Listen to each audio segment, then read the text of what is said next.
A Maior Flor do Mundo, José Saramago.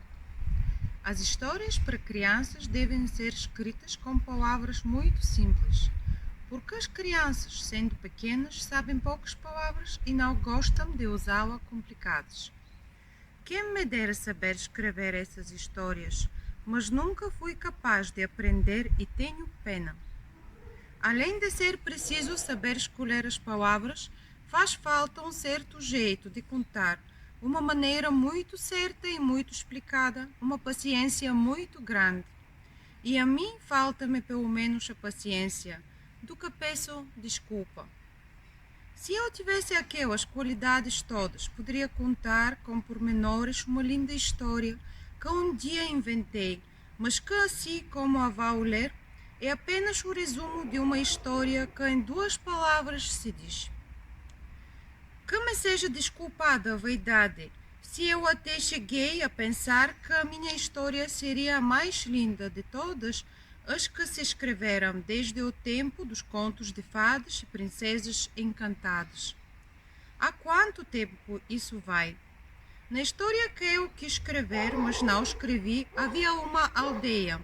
Agora vão começar a aparecer algumas palavras difíceis, mas quem não souber deve ir ver no dicionário ou perguntar ao professor. Não se temam, porém aqueles que fora das cidades não concebem histórias, nem sequer infantis. O meu herói, menino, tem as suas aventuras aprazadas fora da sossegada terra onde vivem os pais. Suponho que uma irmã, talvez um resto de avós, e uma parentela misturada de que não há notícia. Logo na primeira página sai um menino pelos fundos do quintal, e de árvore em árvore, como um pentacilgo, desce o rio e depois por ele abaixo, naquela vagarosa brincadeira que o tempo alto, largo e profundo da infância a todos nós permitiu. Em certa altura chegou ao limite das terras, até onde se aventurara sozinho. Dali para diante começava o planeta Marte, efeito literário de que ele não tem responsabilidade, mas com que a liberdade do autor as poder hoje aconchegar a frase. Dali para diante, para o nosso menino será só uma pergunta sem literatura: vou ou não vou? E foi.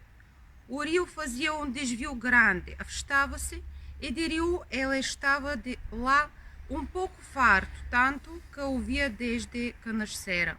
Resolveu cortar à direita pelos campos entre extensos olivais, ladeando misteriosas sebes cobertas de campainhas brancas e outras vezes metendo por bosques de altos freixos onde havia clareiras macias sem rasto de gente ou bicho, e ao redor um silêncio que zumbia e também um calor vegetal, um cheiro de caule sangrado de fresco com veia branca e verde.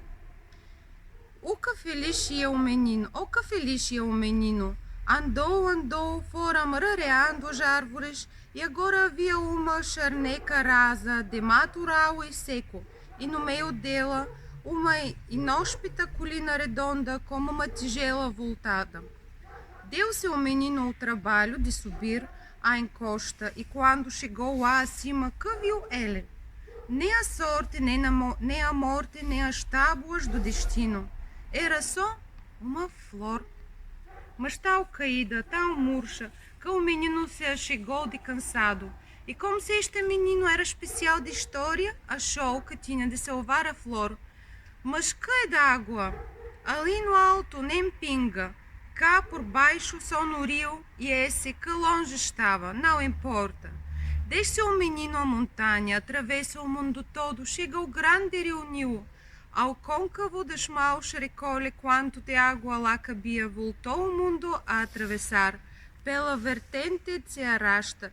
3 goas que lá chegaram bebeu-as a flor sedenta, 20 vezes cai lá, 100.000 viagens a lua, o sangue que nos pés descalços, mas a flor aprumada já dava cheiro no ar, e como se fosse um carvalho deitava sombra no chão. O menino adormeceu debaixo da flor. Passaram as horas e os pais, como é costume nestes casos, começaram a afligir-se muito.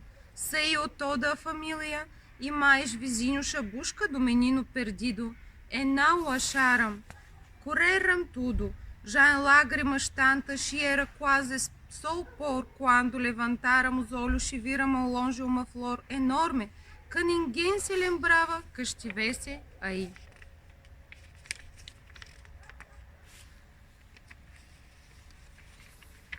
Foram todos de carreira. Subiram a colina e deram com o menino adormecido.